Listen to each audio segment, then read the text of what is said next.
والله ليه اي زول متقاعد ليه عندي مشروع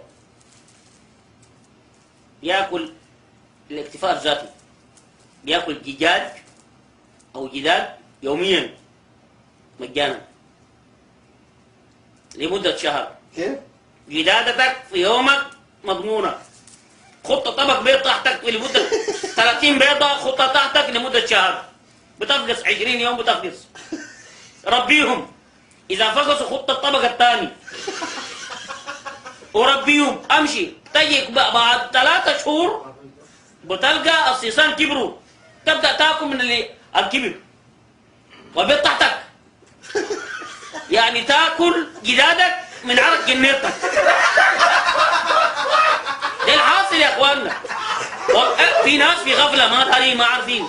شغل مخك تاكل جداد، سخن جعباتك تاكل جداد عديد.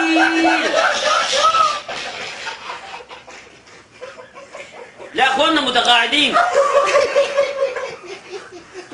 ما تاكل تمد ايدك، داير سكن داير ارض، يا اخي الحكومه فاضيه ليك؟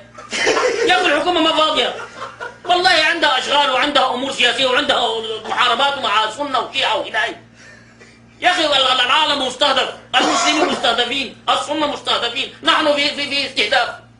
اسرائيل دايره تاكلنا، الامريكان دايرين يشفطونا، الشيعه دايرين يدقونا. يا اخي ما ممكن، وانت قاعد ادغام بغنى. والله مشكله كبيره جدا، احنا بنواجه مشكله يا اخواننا، لكن انت استفهام السكاك كمسلم كعربي.